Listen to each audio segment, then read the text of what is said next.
Hindi kaya magalit ang iglesia dito? Ako nagtatanong lang ha.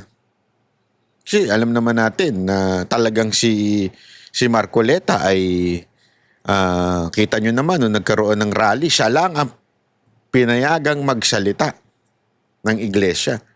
Ibig sabihin talagang somehow, hindi ko sinasabi may katungkulan siya doon, pero alam mo yun, malaki yung ano niya, malaki yung kanyang parte doon.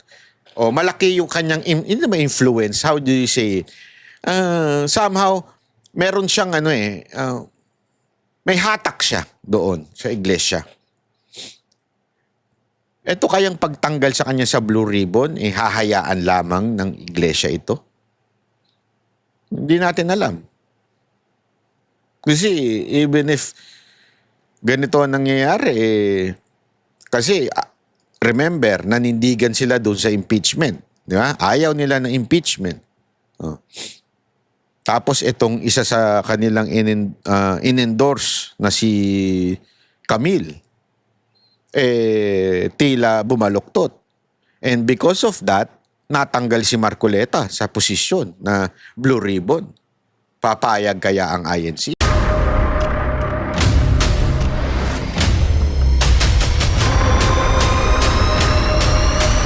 Bago tayo mag-umpisa, baka pwede nyong i-like ang video na to. Malaking bagay ang like sa aming mga content creators. Maraming salamat po.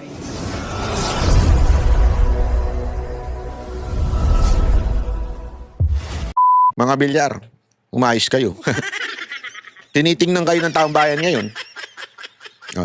So, ito nga yung summary ng pangyayari ngayong araw na ito. Di ba? Nabulgar ang korupsyon at yan po ay nanggagaling mismo sa pinuno di umano ng Kamara na si Romualdez at si Zaldico. Bakit ba si Zaldico? Kasi siya yung chairman ng appropriation. Alam natin ng appropriation, sila yung in charge doon sa budgeting. So binuking ho nitong Diskaya. Etong dalawang to at kasama yung mga congressman. Pero ang nangyari, pinalitan si Senate President Chis Escudero. At ito pa matindi, ladies and gentlemen. Ngayon lang din, lumabas din. Pinalitan din ang, ayan. Pinalitan din si Marcoleta as Chair of Senate Blue Ribbon Committee Head. Naku po. Alam nyo, mga kababayan, ito isa sa mga frustrating na nangyari ngayong araw na ito. Kasi, ako masungit si Marcoleta. Okay? Pero tamang-tama siya doon as a chair o chairman o chairperson ng Senate Blue Ribbon Committee. Una, abogado. Pangalawa, grabe talaga mag-imbestiga. At ako, nakikita ko, napaka-independent. As a matter of fact, nagulat nga yung lahat ng nung biglang bumanat siya kay Estrada, di ba? Kay Jinggoy, sabi ba naman niya, ligtas ka na. Alam mo, ganun siya ganun siya, masasabi nating totoong tao. Di ba? Basta, ito talaga sa tingin ko banateros talaga dating nito Di ba? Talagang totoong tao siya Bitaw talaga kung bitaw. Tapos biglang papalitan. Pagkatapos ng isang matinding accomplishment. Accomplishment yun, ladies and gentlemen. Mamaya makikita ninyo, papakita natin sa news, di ba? Si Romualdez, pinangalanan. Si Zaldico, naimbitahan niya pa si pangalan nito? Si Tiangco, at doon, pinakita talaga yung inilagay na pera ni Zaldico sa mga distrito. Yeah? According to Tiangco. So, kung accomplishment, kauupo pa lang ng mamang to, si Marcoleta. And yet, ang dami ng accomplishment. Pero ladies and gentlemen, grabe Grabe.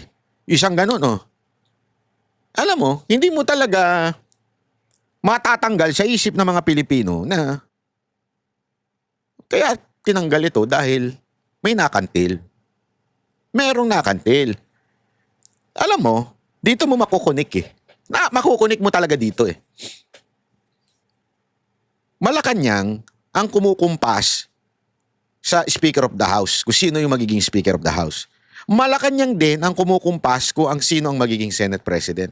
Alam yan ng lahat ng senator, lahat ng congressman, alam yan. Ang dinadali nung Blue Ribbon Committee ay si Romualdez at si Zaldico. Pero bakit pinalitan ni BBM etong si Marcoleta? Ang tanong tuloy ng taong bayan. Meron kayang kinaugnayan ang presidente ng Pilipinas sa korupsyon, di umano, allegedly, accused by the Diskaya kila Speaker at kay Zaldico? Yan ang tanong ngayon. Kayong sumagot, mga kababayan, kasi kung wala, at kung gusto ninyong malaman talaga ang katotohanan, gusto ninyong malaman ang katotohanan tama mali. O edi sana tuloy-tuloy si Marcoleta. Ay, sandali, Banat Bay, putang ina mo, Banat Bay, mali naman yung opinion mo Wait a minute, chotomate ha. Sasabihin nila, kasi na-involve si Escudero doon sa campaign na merong nag-donate na contractor. Okay, given, sabihin na natin. Let's assume it is true, although it is not. Yung naikwento ko na sa inyo kung anong tamang usapin tungkol dito. Pero assuming tama yung isiniisip ninyo. Halimbawa lang. Pero bakit tatanggalin mo si Marcoleta? Na wala namang kinalaman doon sa tinatawag ninyong quote-unquote iskandalo ng Senate President. So if you are the president of this country and you are seeing, eto lumalabas na yung mga katotohanan, eto na yung mga dapat nating marinig. Nakikita mo na, tumatakbo na ng maganda. Diba? Kung ako yung presidente, sasabihin ko, kunwari, sasabihin ko kay Soto, sige, Soto, since nababahiran ang leadership ng Senate, you replace Escudero. But, hayaan mo si Marcoleta ang tumuloy-tuloy para ma-discover pa natin talaga kung sino ang totoong mastermind nitong iskandalo ng flood control o ghost projects na ito. Tama, mali? Kung interesado ka talaga malaman kung sino yung mastermind. Pero, kung takot ka na malaman kung sino talaga ang mastermind, kung ako yung presidente at takot akong malaman kung sino yung mastermind, ay unang-unang tatanggalin ko si Marcoleta. Bakit? Kita nyo nangyayari. Nabubuking yung pinsang ko. Tama, mali? Allegedly lang assuming na totoo. Papakita ko sa inyo Kasi yan po ang ginagamit ngayon ng kampo ng mga Marcos. Kesyo, kaya daw pinalitan ay dahil sa eto daw si Escudero ay nasasangkot sa mga issue. Ako, ladies and gentlemen, sa tingin ko, ginamit lang yan. That's the truth. Hindi, wala akong biro. Sa tingin ko talaga, ginamit lang yung issue na yan para talaga po ay matanggal si Escudero at mapalitan si Marcoleta. Kasi may balita ako. Gusto niyo na malaman ko ano yung balita ko? Wag muna. Sige na, sabihin ko na. Meron kasi sa akin nagkwento. Yung ano ko dyan, yung ibong tiririt. May ibong tiririt ako sa loob ng Senado May ibong tiririt ako. Eto, atin-atin na lang to. Kinuwento lang sa akin ng ibong tiririt ko dyan sa Senado. Sabi sa akin, bahala kayo kung maniniwala kayo o hindi. Basta ito, kwento lang sa akin ng ibong tiririt ko dyan sa Senado. Sabi sa akin ng ibong tiririt ko dyan sa Senado, alam mo ba kung bakit nagpalit? Bakit? Kasi ganito. Sinabihan daw, di umano, allegedly, si Chis Escudero at sinabing patigilin si Marcoleta at palitan. Or more or less, ikabig. Ikabig ang direksyon na hindi tatamaan ang mga pangalang hindi dapat binabanggit. Grabe, parang Panginoon, ano? Grabe, no? kabigin. Tanggalin. Si Chis Escudero daw, nanindigan. Sabi niya, wala sa akin yan. Nakadepende yan kay Senator Marcoleta.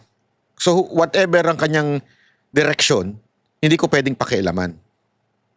Yun daw ang sabi. At yun ang nag-trigger para, ganun, sabi. Ganun. Okay, sige. Kaya, tinanggal si Escudero. Ayaw mong sumunod. Okay. Tanggal ka. Ito mantakin mo. Kababago lang na tinanggal si Escudero bilang Senate President. Ang una kagad pinalitan ay yung Blue Ribbon Chair. Ladies and gentlemen, nakakagalit. Nakakagalit po yung ganong klaseng, sabi ko alam mo, kaya ako, sorry medyo busy talaga ako. Kaya medyo may inis ako ng konti dito kay Magalong. Sorry to say Magalong, pasensya ka na. Ayoko ikaw banatan pero naano kasi ko na supposedly dapat sana aatin ka ngayong araw na to, nung Monday, di ba? Pero anong drama mo? Ang drama mo, hindi kasi doon ang battlefield sa Congress. Sir, ayaw nga kayong imbitahan doon. Anong gusto mo? Doon ka sa battleground doon sa Congress. Sa Kamara ang battleground. Ayaw ka nga papuntahin doon kasi ayaw ka nga nilang pagsalitain. Tapos ayaw mo pang magsalita. Ngayon, pinapupunta ka ni Marcoleta. Diba?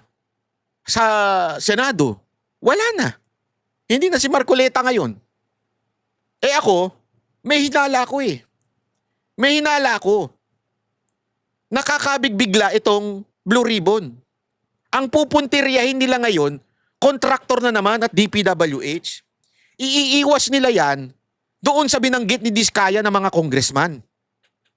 Including Romualdez and Saldico. Kakabig yung Blue Ribbon na yan. Why, bakit nyo tumatawa? Nainis nga ako Hindi totoo. Kaya yung, sorry Magalong as much as I want to like you because you are quote-unquote anti-corruption, pero yung drama mo wala na. Asa na? Aantay ka pa ng panahon. Today is the time. Wala ka na ngayon. Ano na mangyayari? Busta tayo, kakabig yan kakabig yung Blue Ribbon na yan Bakit? Yun nga yung narinig natin sa ating ibong tiririt. Hindi kasi marunong sumunod si Escudero sa kumpas. Kasi ang gusto, alam nyo, imposible kasi hindi alam ni Marcos yung kalakaran nangyayari. Ano siya, tanga lang ba talaga siya? Yung kalakaran ng korupsyon pagdating sa mga proyekto. Alam niya. Si Pangulong Duterte nga, di ba? Naglalabasan yung video niya na sana kung magkaroon ng, napanood ko yung video niya, yung the big one, yung earthquake daw.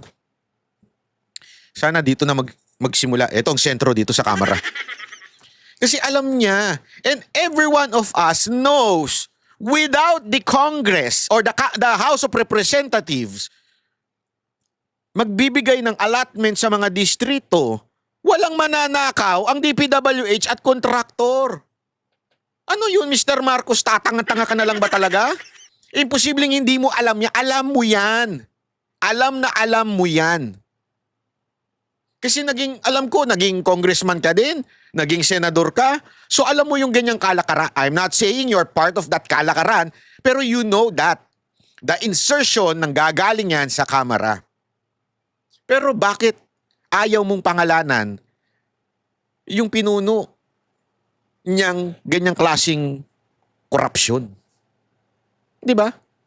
Kaya tuloy, yung ibong tiririt na nagkikwento sa akin, tila totoo yung sinasabi. Kasi sinasabi doon, hanggang ano lang kayo, hanggang DPWH, at saka kontraktor lang kayo.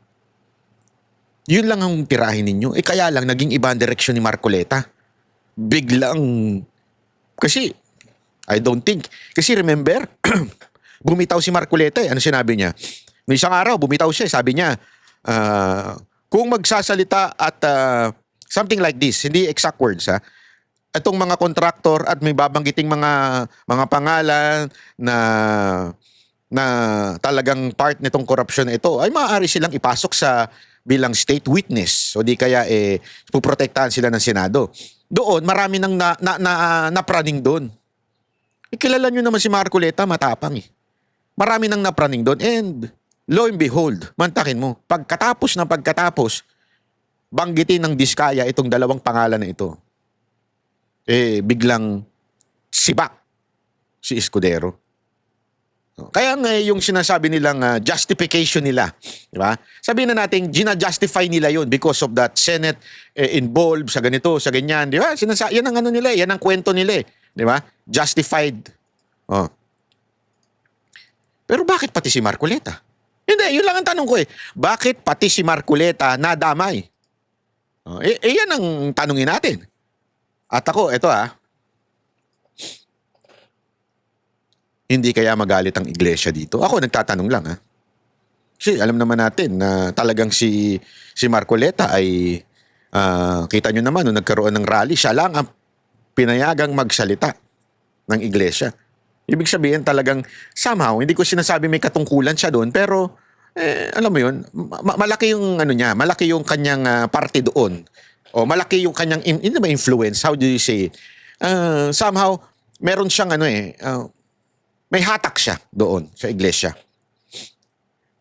Ito kayang pagtanggal sa kanya sa Blue Ribbon, hahayaan lamang ng iglesia ito? Hindi natin alam. Kasi even if ganito ang nangyayari, kasi remember, nanindigan sila doon sa impeachment. Di ba? Ayaw nila ng impeachment.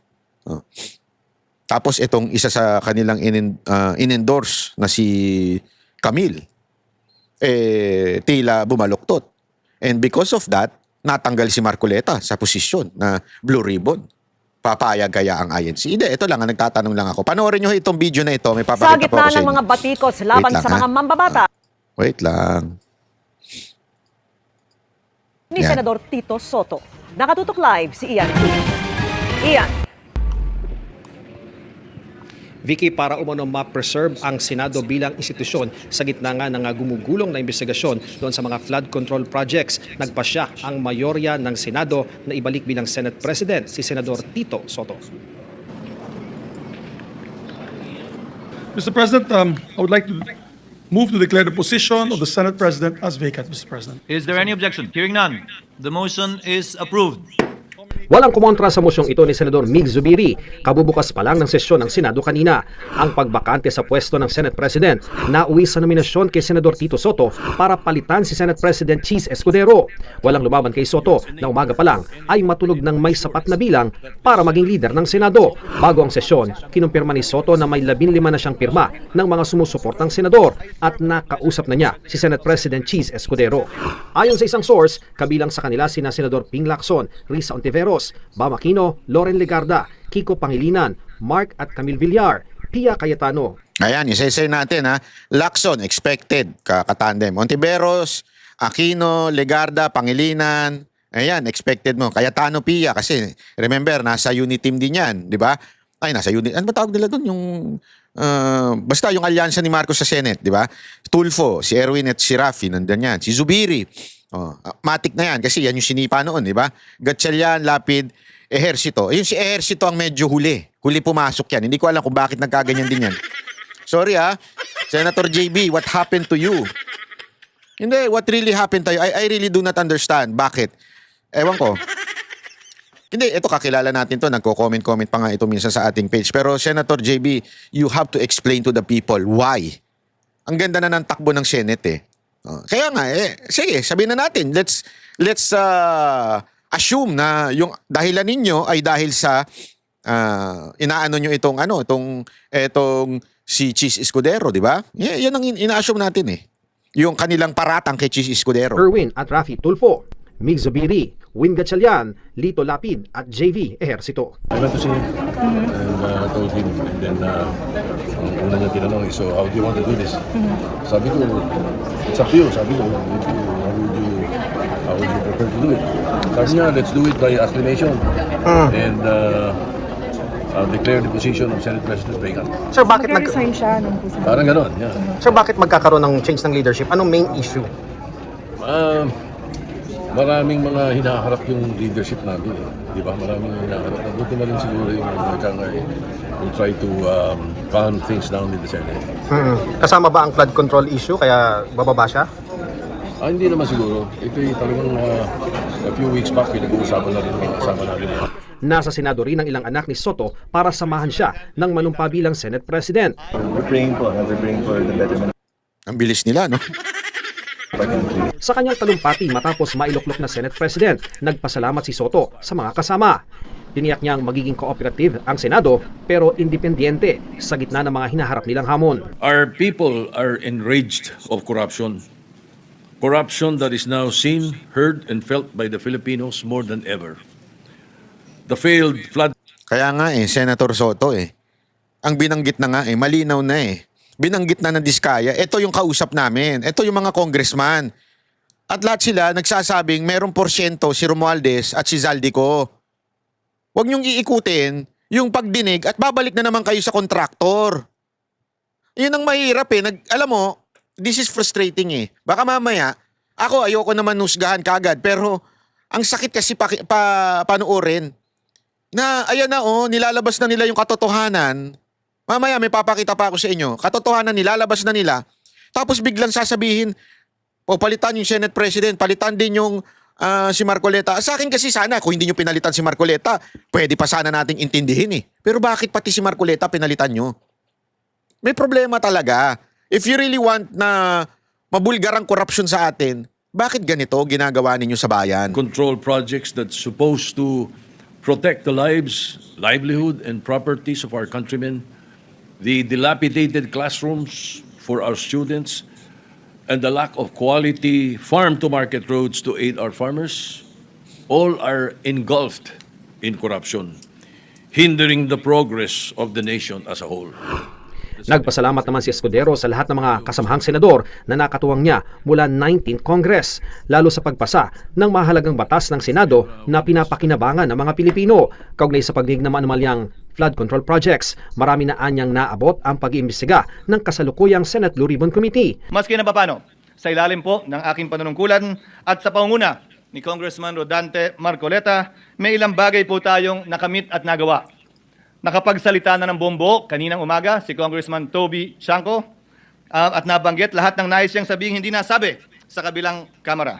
Nasabi na rin po, Ginoong Pangulo, ang the name that cannot be mentioned, ang pangalan ni Speaker. The name that cannot be mentioned.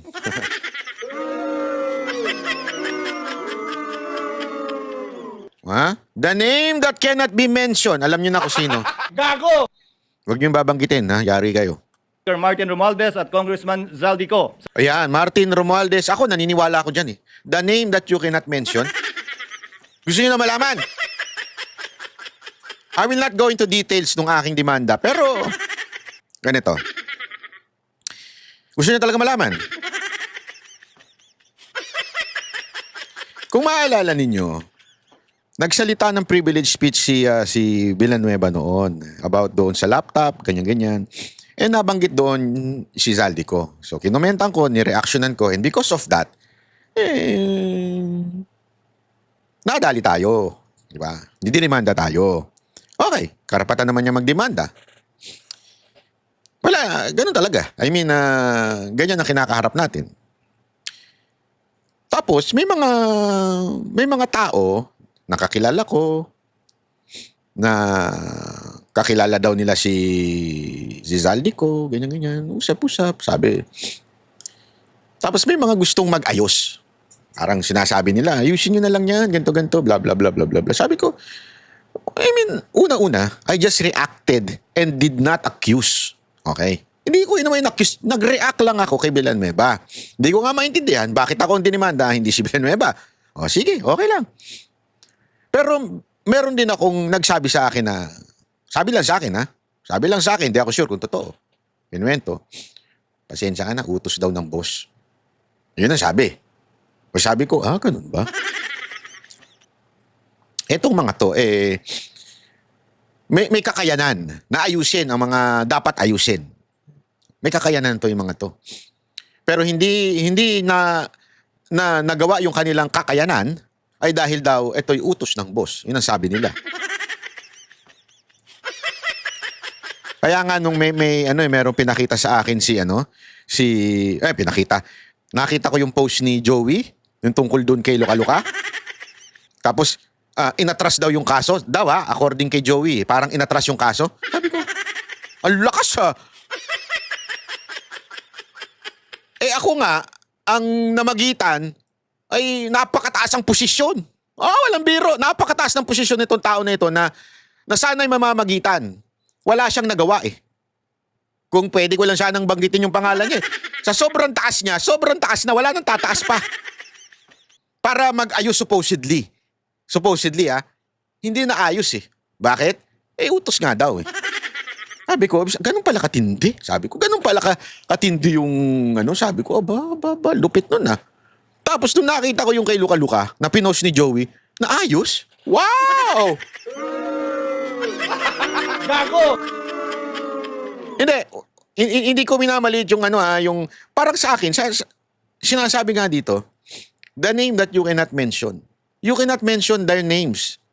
Dahil kilala po talaga yung mga yan na pag hindi ikaw nag-ingat, yari ka. Abutin mo talaga korte. Kaya pansinin nyo dito yung tono ni Escudero dito. Ito na yun eh. This is a giveaway. This is a giveaway of what really happened. Bakit siya napalitan? Because the name that's supposed not to be mentioned were mentioned. Yun na yun eh. Ito na yung mismong dahilan kung bakit ako napalitan. The name that you cannot mention were mentioned by Marcoleta. I mean by the committee of Marcoleta. So therefore, you know why I'm being replaced. Yun na lang kasimple yun, ladies and gentlemen. Kaya lang, ang binanggit ay si Romualdez at si Zaldico, pero ang may kapangyarihan magtanggal ng Senate President ay ang Presidente. Ang tanong tuloy ng taong bayan, meron din kayang umaabot sa Presidente? Gago! Hindi, kasi isipin mo ang binanggit doon sa committee ni Marcoleta o sa Blue Ribbon, si Speaker Romualdez at saka si Zaldico. Bakit ang nag-react? Malacanang. Again with the premise na wag na tayo maglokohan. Hindi mapapalitan ng Senate President kung hindi ikukumpas ng Malacanang. Tandaan niyo yan. Sa pamamagitan ng paghihiring kanina pong hapon. Wala pang opisyal na listahan ng makakasama ni Soto sa mayorya, pero tiyak ng Senate Pro Tempore si Senador Ping Lacson kapalit ni Senador Jinggoy Estrada. Si Senador Mig Zubiri naman ang bagong majority leader, kahalili ni Senador Joel Villanueva. Ayon kay Senador JV Ejercito, ang mga issue kaugnay ng flood control projects ang ilan sa naging dahilan ng palitan ng liderato. It has affected the institutions already. Ako naman, I think Iyan ang dahilan ni JB, affected na daw yung institution. I agree. Sige. Sabi ko nga, hindi pala I agree. I agree. Let's assume it is true, Senator JB. Pwede kasi yan ang dahilan ni JB. Okay? Yan ang dahilan niya. Pwede yon. Pero bakit kailangan palitan si Marcoleta na ang direksyon ng Blue Ribbon ay maganda na? Ito na, nalalaman na natin ang katotohanan. Bakit kailangan siyang palitan?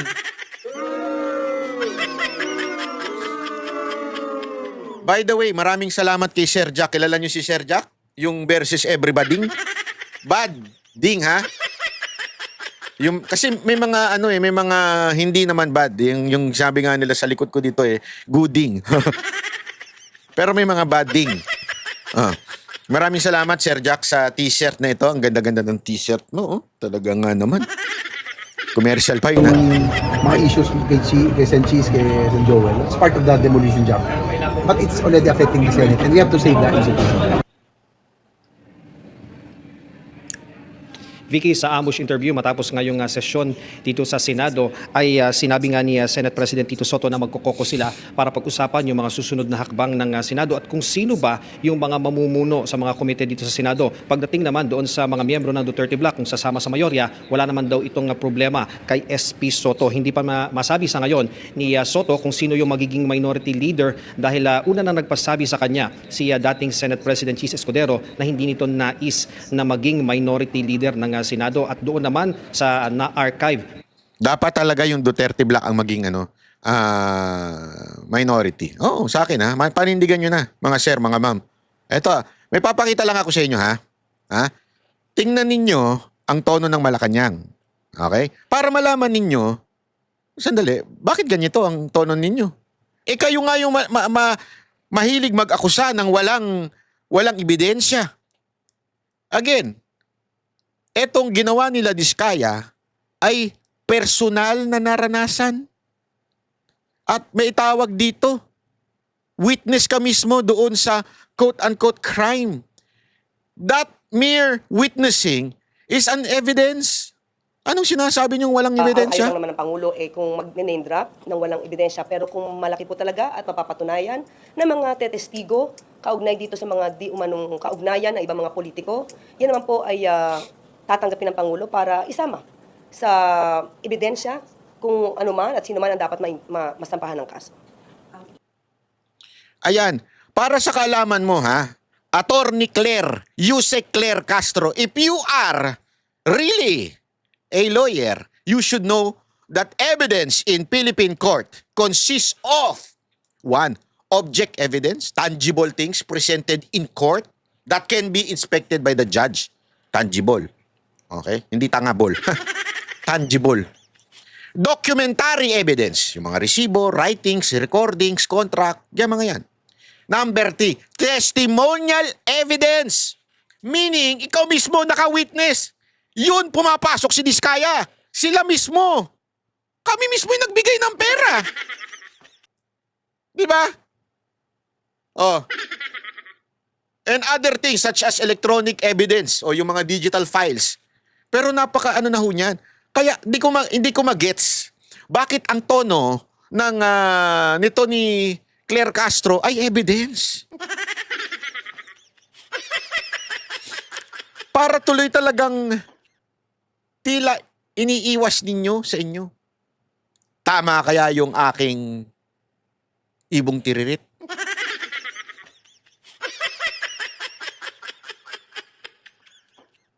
Na sinabi na talagang kaya pala sinipa si Escudero ay para patigilin at baguhin ang direksyon ng Blue Ribbon Committee? Gago! Hindi, titignan natin. Kaya nga, alam mo, hindi ako magsasalita ng tapos. Pero, mga kababayan, bantayan natin ito. Delicate so ito. Bantayan talaga natin kasi, naku po, pambihirang buhay oo. Obvious na obvious eh. Di ba? May papakita ako sa inyong video. Ha? Ito, tingnan ninyo ha. Tingnan ninyo ito. Paano, grabe yung ginawa nila dito. Sabi ko, ganito pala itong mga manggagamit na to. Nakakasama ng loob. Mabuti pa, tawag dito, mas mabuti pa na, pangalanan ko na lang sila. Dahil una, ginamit nila kami pero sa panahon ng kami naman ang nangailangan, talaga namang pinabayaan po talaga nila kami o hindi sila. Yan. Alam mo, ito yung sinasabi natin kasi tinatanong ng iba, bakit nagsalita na ito mga Diskaya na ito? Kasi one, sabi nila na freeze na daw yung mga accounts and everything. Tapos parang pinabayaan, iniwan sila sa area. Di ba yung kinikwento ko sa inyo isang araw? Nasabi ko nga sa inyo, parang ang dating, nagka-bookingan na, ito na yung Ghost Project, di ba? Yung flood control project, nagka-bookingan na, kailangan na tayong magturok sino. Kung ikaw yung mastermind, sino ilalaglag mo? Yung nasa baba. Tama, mali. Ilalaglag mo na yung nasa baba. Kaya nga, di ba, ganyan din yung nangyari sa EJK noon. Bakit ang daming patayan? Bakit may mga nangaabusong pulis? Kasi yung mga pulis na sangkot doon sa droga, pinapatay nila yung mga dealer nila, pusher nila, yung asset nila, pinapatay nila para hindi na makapagsalita. Kaya tuloy nagkakaroon ng maraming patayan. Di ba? Sa droga, ganun. Eto, parang ganun na nangyayari. Nilaglag na sila, kinakawawa na sila. So, it's about time. Sandali, bakit kami lang? Hindi, So, hanapin mo, kasi in everything, in every crime, in every circumstances, hahanapin mo yung motibo. Bakit kaya siya nagsasalita ng ganito? Di ba? Ano ang ibig niya sabihin? Ito kasi ang dahilan na yun eh. Nalalaglag na sila, abay mandamay na kami. Kung sino talaga yung may kasalanan, bakit kami lang? Again hindi ko sinasabing huwag parusahan ng Diskaya, hindi ko sinasabing wala silang kasalanan, hindi yun. Ang sinasabi lang natin, meron pang mas may higit na may kasalanan sa kanila. Pero kung dapat parusahan ito mga ito, di parusahan. Malalapitan. Mr. Diskaya, or kung sino sa inyong mag-asawa pwede sumagot. Itong bang mga binanggit nyo mga taga DPWH na tumanggap ng 25%, marami ba kayo dito mga hiningan ng tulong? Hindi nyo ba napansin? Kasi, narinig ko ito. Kanino ko ba ito narinig? Kay Magalong ko narinig to. Na nag-hire na daw na maraming mga PR. Etong mga to, hindi niya tinukoy kung sino, hindi pa rin niya pinapangalanan, para maiwas yung kanilang pangalan. Something like that, di ba? Alam mo, hindi nyo ba napansin lahat ng media? Mula sa kotse, sa sa customs, sa BIR, lahat ang focus sa Diskaya, lahat ang focus sa contractor. Di ba? Hindi nyo napansin yun? Parang bagang merong kumukumpas na PR. Idiin nyo na idiin ng mga kontraktor. I-post nyo ng i-post ang Nepo Babies, mga kontraktor na Pero hindi nila ipinapakita, sandali, paano ba nakakuha ng pera yung mga yan? Sinong congressman na naglagay doon ng pera doon sa distrito na yun? Wala nagpapakita niyan. Until na nagsalita na ngayon ng mga Diskaya. Kaya tuloy, tanggal si Escudero at saka etong si Marcoleta. Naku po. Ano kaya masasabi ni Marcoleta dito? Mga tinext nyo na humingi kayo ng tulong? Actually po, yung tulong po na tinext ko sa kanila at chinat, yun po yung halaga ng dapat isauli nila sa amin. Opo, na balanse pa po. Iba kasi yung pagkakaintindi ko sa mga text mo rin sa mga ibang pinag-text nyo ng messages. Wala ka na raw pera sa bangko, na-freeze na raw yung pera nyo sa bangko, kaya nanghihiram kayo ng 30 to 40 million pambayad sa abogado. Am I correct? Yes po. Bakit iba yung sinasabi Yes po, opo. For example po, yung katulad po kay Kong Arjo Atayde po. Bali, 60 million po ang sinabi ko sa chat ko. Kasi 60 million po yung pinababalik ko sa kanya. Pinababalik mo sa kanya? Na Anong klaseng chat ito? pera po. Na pera po. Na ibinigay mo kay Congressman Atayde, ganun ba? At sa tatay po niya. Sa tatay niya? Opo. Well, hindi. Okay. Doon sa mga ibang tinext mo, kaya nyo, katulad ni Congressman Atayde, tumulong ba? Binalik ba? Hindi po, nakiusap po na... Yung tenor ng text mo, doon sa yung pinabasa sa akin, hindi yun ang tenor mo eh. Ang tenor ng text mo, humihiram ka ng pera dahil wala ka na raw kapera-pera, na-freeze na raw yung pera sa bangko, at kailangan mo ng pambayad ng abogado. Correct? Yes po, Your Honor. Pero hindi mo pinapasoli kung ano yung dapat isoli. Hindi po. Bali, utang po ang dating ng tema ng dating ko, pero pinasasauli ko po yung mga kinuha nila sa akin. You want me to read the text that you forwarded to one of the officials of the DPWH? Yes po, sige po. Gusto mo? Yes po, lahat po. Tinext ko sila lahat, napakarami po nila. Opo, napakarami po nila. Hindi ganun ang tenor na pinababalik mo yung pera. Ang sinabi mo dun sa text na yun, wala ka ng pera. Ibig sabihin, kung hindi ba sila tumulong sa'yo, idadawit mo sila rito. Hindi po, I'm hindi po. I'm not defending them, ha? Mr. Chair, bali, ang ginawa ko po, lahat po itong mga gumamit po sa amin, tinext ko. Tapos, gusto ko lang pong malaman sa kanila na kahit isa po sa kanila ay walang tumutulong sa amin ngayon at kami po ay kinukutya ng buong publiko. Kaya tinasting ko lang po sila kung maaasahan po ba sila. Dahil nung panahon po na ginagamit nila kami, patuloy po kaming bigay ng bigay po sa kanila. So, mapapasin niyo po, kahit isang reply, nagtataguan lahat, hindi nila kami binilikan.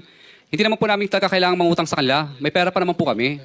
Pero tinasting ko po sila, sabi ko ganito pala itong mga manggagamit na to. Nakakasama ng loob. Mabuti pa, tawag dito, mas mabuti pa na, pangalanan ko na lang sila. Dahil una, ginamit nila kami, pero sa panahon ng kami naman ang nangailangan, talaga namang pinabayaan po talaga nila kami o hindi sila malalapitan. At katunayan, iba po doon sa mga tinat ko, may mga, undelivered, obligations.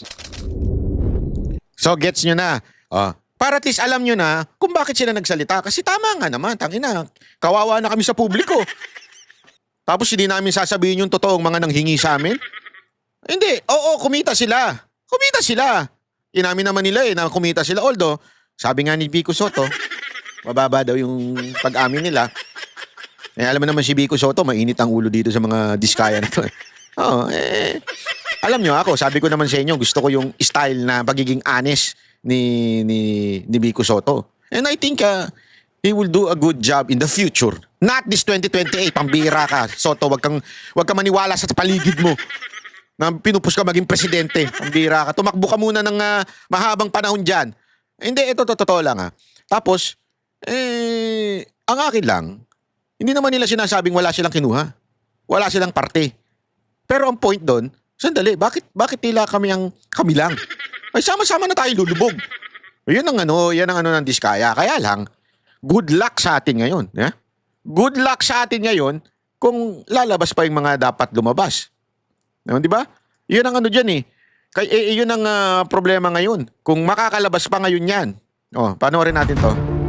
Ito yung buong report. Magandang gabi po, Luzon, Visayas at Mindanao. Hindi maganda. Dapat dyan, mainit na ulong gabi sa inyong lahat. Pinangalanan na mag-asawang diskaya ang mga mambabatas, mga taga-DPWH at iba pang opisyal na humingi umano ng kickback sa mga hinawakan nilang proyekto. Kabilang sa kanila ang 17 kasalukuyan at dating kongresista. Sabi umano ng karamihan sa kausap nilang taga-DPWH para kay House Speaker Martin Romualdez at ako Bicol Party List Representative Elizalde Co ang pera. Nakatutok live si Maki Pulido. Maki.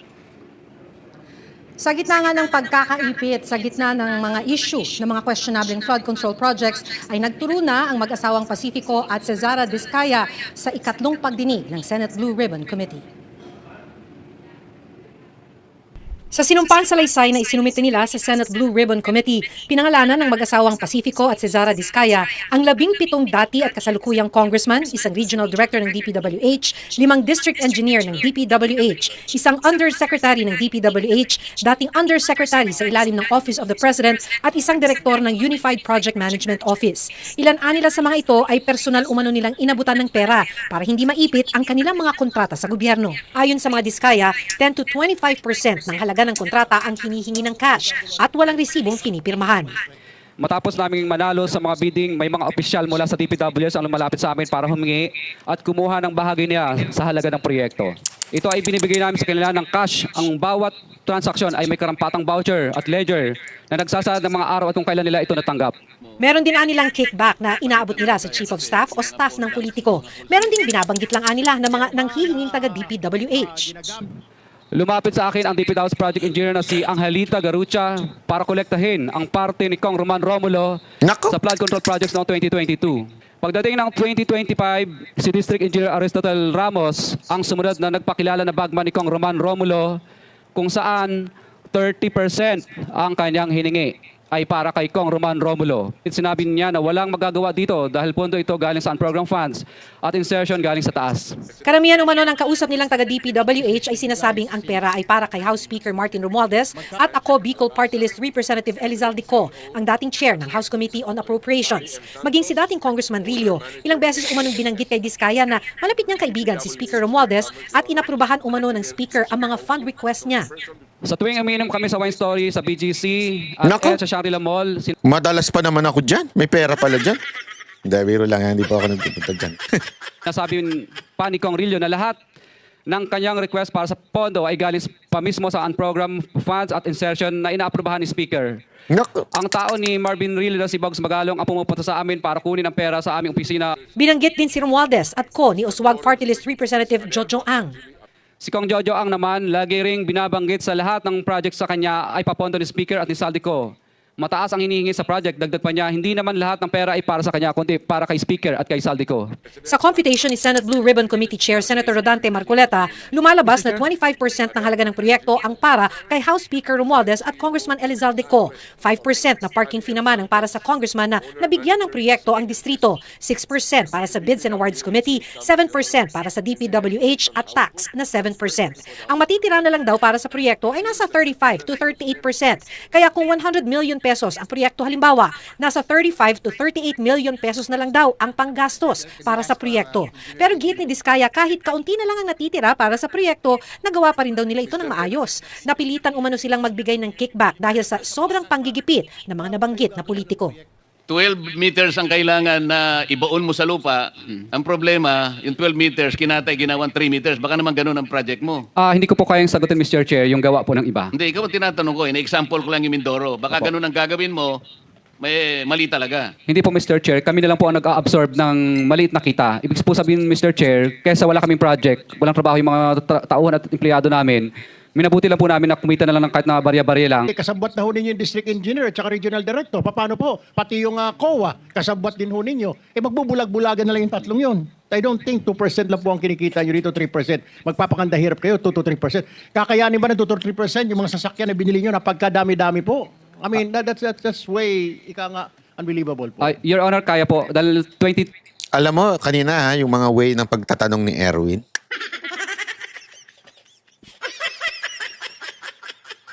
Sorry medyo ako, nahahalata ako. Ewan ko kayo.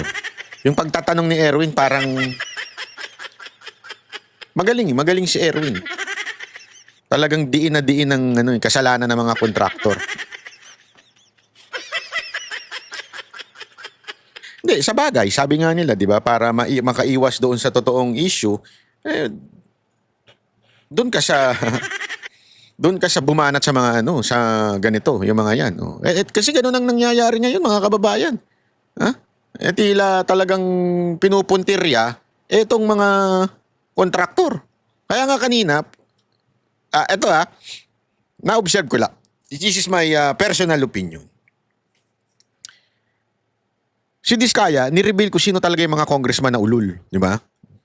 Nireveal niya ko sino talaga yung mga nangihingi. Yung iba, tila parang nagbingi-bingihan, nagbulag-bulagan doon sa revelasyon ni Diskaya. At ang idinidiin pa rin, siya. Parang, ewan ko. Obserbasyon ko lang naman po yan. I might be wrong. Pero parang ganun ang ginawa ni Erwin Tulfo. 3 years naman po namin pinaghirapan po yun. Umutang umano ang mag-asawang Diskaya sa ilang mga taga-DPWH dahil na-freeze na nila ang kanilang bank account. Noong isang araw lang, nagsauli umano ng pera ang isang June, driver ni Eduardo Virgilio, DPWH Regional Director ng Region 5. Itinanggihan ni Virgilio, sabay giit na James ang pangalan ng driver niya. Ipapatawag sa Senate hearing ang driver ng DPWH Regional Director. Na-freeze ng bangko ang mga account namin kahit wala pang court order ng AMLAC. Mukhang naramdaman niya na magsasalita na ako kaya sinauli po niya yung 25% plus parking fee. Kulang pa nga. Maliban kay Virgilio, nasa pagdinig din si dating DPWH District Engineer Henry Alcantara. Pareho nilang itinanggi ang akusasyon ni Diskaya. I never went to that office and I categorically say that those allegations mentioned by Mr. Diskaya, I did not receive those. I awarded to him last year one project, and that's a road project. I respectfully deny po na may tinanggap po ako galing sa kanya. Ang tanong, pwede bang maging state witness ang mag-asawang Diskaya? Pwede, sabi ni Justice Secretary Crispin Remulla, pero may mga kondisyon bukod sa dapat mapatunayan na hindi sila ang most guilty. Parang first principle na gagamitin natin dito. Kung meron silang nakukuhang perang hindi dapat, isauli nila sa Republika. Yun naman ang first condition natin lagi. Pahihirapan talaga para maging state witness, ano? Soli mo. Paano mo soli? Nagastos na nga. Hindi, I mean, I understand dapat isoli. Ha? Siguro, kunin na lahat na yung mga gamit na natitira pa. Pero kung expect mo masoli lahat, napaka-imposible na nun. Ano, hindi kumakain? Hindi nagbabakasyon? Hindi nagpapagas? Siguro sabihin mo, yung mga natitirang yaman nila, ibigay na nila, isoli nila. Then, mag-state witness sila. Yan, agree ako dyan, di ba? Pwede yan. Pero, hindi parang, sabihin mo na lang na ayaw nyo. Di ba? Kasi para bagang pinahihirapan nyo pa, sila na nga yung, binuking na nga yung mga dapat bookingin. Tapos parang, pahihirapan pa talaga sila mag-state witness. Hindi, alam nyo, mahirap tong ginagawa nila. Bakit? Kaliwat kanan ng libel na kakaharapin ng Diskaya. Kasi kailangan mong patunayan lahat ng sinabi mo. At pag hindi mo napatunayan yan, libelous yan. Di ba? Ang tindi na noon, mga kababayan. Pambihirang buhay, oo. I mean, that is already hard. Plus, the safety, mahirap na lalo yun. Diba? Sabi nga ni Chis Escudero, you mention the name that should not be mentioned. Napakahirap na hunong ganong klaseng bagay. Talagang dali ka na doon, ladies and gentlemen. Tapos, pahihirapan nyo pa maging state witness. Diba? Parang, di wag na lang. Parang ganon. Alam nyo, ganito na lang. Okay? Ganito na, tama na. Tama na, ako na nagsasabi, tama na. Wag na nating solusyonan tong putang inang korupsyon sa Pilipinas. Wag na, ayaw nyo naman eh. Wag na lang, ayaw nyo naman. Nakakainit kayo ng ulo, may nagsasalita na nga tungkol sa korupsyon. Papalitan ng Senate President, papalitan yung Blue Ribbon. Tapos ito, pahihira, wag na. Ayoko na. Lukuhan to eh. Alam niyo, naglulukuhan na lang tayo. Tigil na natin to. Tigil na. Ayoko na. Yan ang banateros. Joke lang po. Kayo naman masyado na maka-excited. Umiinit na ulo ko. Hindi, kasi nakakainit ng ulo eh. Di ba? Nakakainit ng ulo.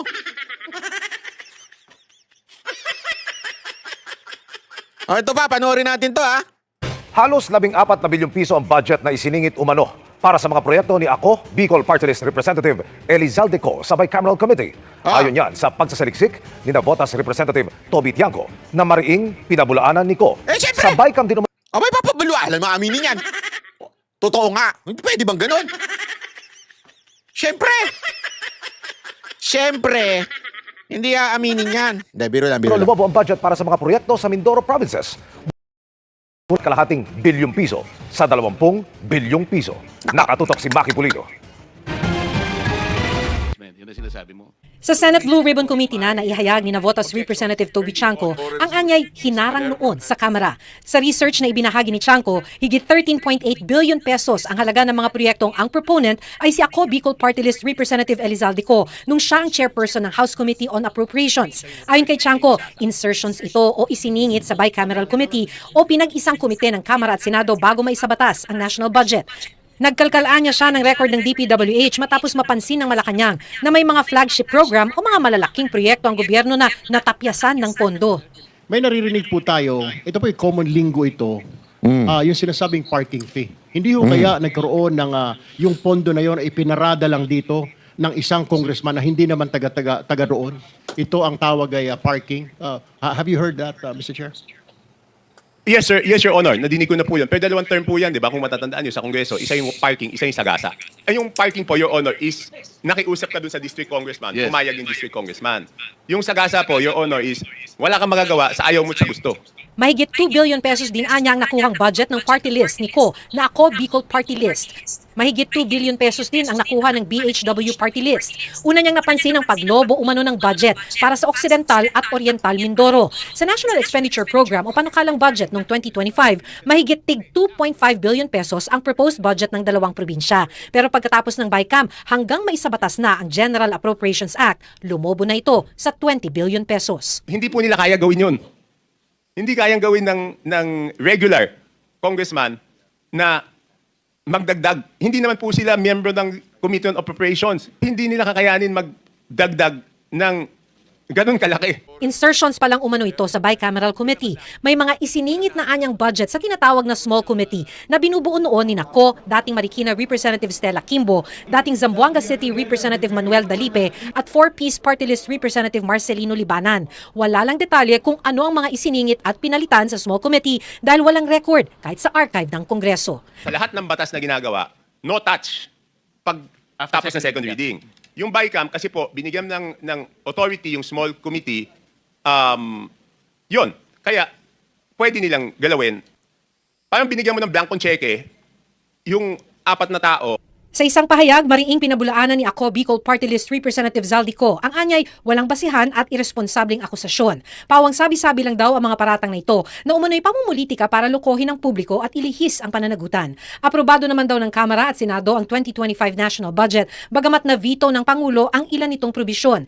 Pero hindi raw siya makakapagkomento tungkol sa 2025 national budget dahil kasalukuyan itong kinekwestiyon sa Korte Suprema at Ombudsman. Handa raw siya magbigay ng pahayag sa Korte kung kakailanganin ito. Sinusubukan pa naming hinga ng pahayag ang iba pang mga binanggit na kongresista ni Tiangco. Grabe, no? 13.8 billion. Naku, grabe, no? Ladies and gentlemen. Grabe po yun. I mean, ganito. Isipin nyo na lang na mabuti. Sabihin na natin, halimbawa lang, sinungaling si Diskaya. Halimbawa lang. Halimbawa lang, sinungaling tong dalawang mag-asawa na to. Pero sandali. Ayon kay Tiangco, etong si Zaldico, siya daw yung naglalagay, nagpa-parking. Di ba? Yun yung words. Meron pang ang pangalawa, sagasa eh. Di ba? Sabihin, pag sinagasaan ka, hindi mo gusto. Eto, parking. Para bang pumapayag ka na maglagay muna ng budget dito. Why would Zaldico, according to Tiangco, magpa-park ng mga projects sa iba't ibang distrito? I mean, come to think of it, you are representative of Ako Bicol. Diba? So, syempre, nakalagay yan sa iyong description bilang Ako Bicol Party List Representative. Ang concern mo, Bicol. Kaya nga Ako Bicol, alam naman sa Ilocos. Syempre, Ako Bicol ang ano mo. Pero bakit ka maglalagay o magpapark? Di umano, yan yung akusasyon ni Tiangco. Maglalagay ka sa ganitong distrito, sa ganitong distrito, ganitong distrito, na umaabot ng 13 billion. Why would you do that? Di ba? Why would you do that? A simple question. Kung you have no reason. So, what am I saying? Is there a possibility na totoo yung sinasabi ni Diskaya? Na kaya may perang inilalagay o merong project na inilalagay sa particular na distrito kasi itong mga distrito na ito ay allegedly meron daw ibinibigay yung may porsyento daw si Zaldico at saka si Speaker according to Diskaya. Kaya nga alam mo magandang gawin dyan. Ako naisip ko ito gawin nila dyan. Ano yun? Saan ba yung sinasabi ni Tiangco na pinark yung pera? Ay, pera talaga. Sorry. Not pera. Budget. Sa project. Ito. Aling mga lugar yun? Tingnan nga natin kung tutugma yon doon sa mga congressman na sinasabi o tingnan natin kung may proyekto doon si Diskaya. Tama, mali. Yeah? Titingnan mo ngayon. Halimbawa lang. District 2, halimbawa. Tingnan mo ngayon, doon sa District 2 na yun, kung merong bang budget, ay merong bang partisipasyon ang mga Diskaya. Pangalawang tingnan mo, kung yung nabanggit ba na congressman ni Diskaya ay nandoon sa District 2 na yon na pinaglagyan, di umano ni Zaldico. Doon malalaman natin, may tutugma natin, uy, tama nga, pareho yung sinasabi ni Tiangco at ni Diskaya. Diba? Dapat yun ang investigasyon na gawin sa Blue Ribbon. Kaya lang, wala na, pins na. Kaya nga sabi ko sa inyo, pustahan tayo Pagmasdan ninyo, ewan ko na lang kung hindi pa kayo nagagalit, pero ako, galit na ako. Pagmasdan ninyo kung ano mangyayari sa Blue Ribbon. Sigurado, may iba na tono ng Blue Ribbon. Ang pupuntiriay na dyan, DPWH at saka yung contractor. Mark my word. Yan ang pupuntirian ngayon. Iba na. Yan ang isipin nyo ng mabuti kung bakit nagkakaganito tayo. Kung eto na nga, wala. Biglang kabigbawi tayo. Sandali, banat bay. Bakit? Mga Duterte. Di ba? Sabi nga 2016 nagsimula ang trabaho ng Diskaya. Yan ang lagi nilang ina-argue. Tinan mo na. Kasi ako, feeling ko sa tono ng sinasabi ni Soto, merong binabanggit si Soto na panahon ni Duterte ito nagsimula ganyan. So pupunta na tayo dito kay Duterte. Aside from kakabig ito, ito, mabira. Gago! Pagmasdan ninyo, kakabig itong Blue Ribbon, tapos biglang U-turn yan. Ano U-turn? Si Duterte may kasalanan. Titirahin na nila ng Diskaya, pababagsakin nila ng tapos ituturo nila. Kailan ba kayo nagsimula? 2016. Di ba? Pero wag niyong kakalimutan. Eto. Ang mga Diskaya, itong construction ni Diskaya ay binlacklist nung panahon ni Duterte. 2020. Binlacklist ito. Nakabalik na lang po ito nung panahon na ni Marcos. Okay? So ganito yan, para malinaw. Before, I think it was March, kung hindi ako nagkakamali, hindi ko lang nakuha yung eksakto. March 2016, hindi pa presidente si Duterte. Nagsimulang ma-approvean o ma-accredit ang mga Diskaya itong kanilang construction, itong kanilang firm, itong kanilang kumpanya. It was not the time of PRRD. March 2016, as far as I remember. Correct me if I'm wrong, pero yan ang naalala ko nung aking ni-research din yan. Tapos, napag-alaman na may problema sa mga etong kumpanya na to. Kaya, noong 2020, binlacklist na sila. So, nung panahon ni Duterte, basically, wala. Bumalik na lang sila at yumaman na sila at na-interview na sila at pinagmalaki na nila yung kanilang luxurious life after the 2022. Doon sila maraming proyekto. Yan ang dapat puntiryahin. At yun na nga mga kababayan, ano na ang masasabi mo? Kung mayroon kayong hinaingat komento patungkol sa balitang ito, please comment down below. Pag-uusapan natin yan sa comment section. At kung nagustuhan nyo ang video, ay huwag kalimutang mag-like at i-share na din para mas marami pang makaalam at umabot ito sa marami sa ating mga kababayan. Maraming salamat po. Mabuti pa ang sardinas, may label. Eh tayo, wala. Oo nga pala. Nay, ito na yung bayad ko sa isa, ano? O, kunin mo yung isa. Isa muna, iyan, no? Tapos, isa pa, di ba? 4 dapat na sardinas, eh. O, yan. 3 na. Pang-4 na sardinas. Okay na.